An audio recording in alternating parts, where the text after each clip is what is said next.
एकादशी माणसाने इतकी कडक करायची असती. भगवंताने नामदेवाचं एकादशी व्रत कसं आहे, नामदेव महाराजाचं हे पाहण्यासाठी स्वतः ब्राह्मण झाले.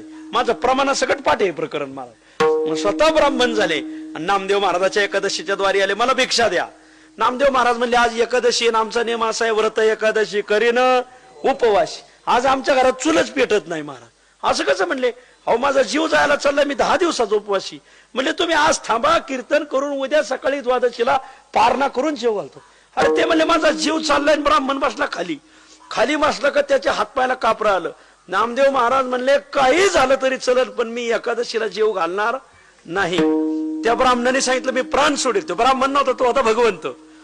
नामदेव महाराज म्हणले तू मेला तर चलन, मी तुला धावा घालील, पण तुला जेव नाही घालणार म्हणले. आणि देवाने सोडले ना प्राण. प्राण ब्राह्मणाचा प्राण नामदेव महाराजाच्या दारात सुटला.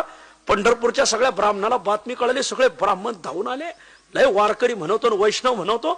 ब्राह्मण दारात मेला. ब्राह्मण ब्रह्म हत्येचं पातक. जय दिशी ब्रह्म हत्या घडे, तय दिशी पर्जन्य न पडे. शकरे धरियले पाणी आडे अवर्षण पडे बहुसाल. रामायणात ओवी हे बाबा सांगायचे बरं का. लय रामायणावर यांचं प्रभुत्व होतं. मी काय आज अभंग सांगत नाही, मी तुम्हाला रामचंद्र मास सांगतो बघा. त्यांचं रामायणाचा मी नेम लिहून घेतलेला आहे बघा.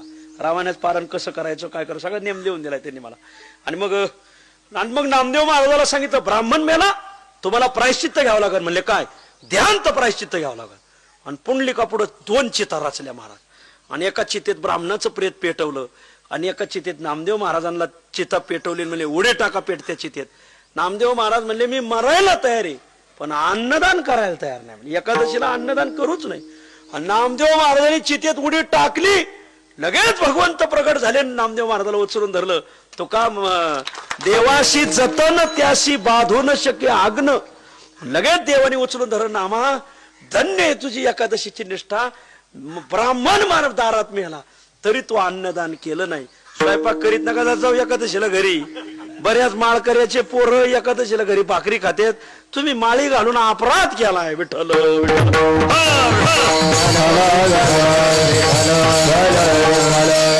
आता काय सांगाव. पांडुरंगबा वैद्य एकादशीच्या दिवशी त्यांनी गोळ्या खाल्ल्या नाही. गोळ्या त्यांनी गोळ्या कशा खायच्या म्हणजे आज एकादशी. बिस्किट आणि गोळ्या द्यायला लागले. मग त्यांना एकादशीला ते बिस्किटही खायनात आणि गोळ्या खायनात. महाराज काय माणसं असतील निष्ठावान. विठ्ठल विठ्ठल.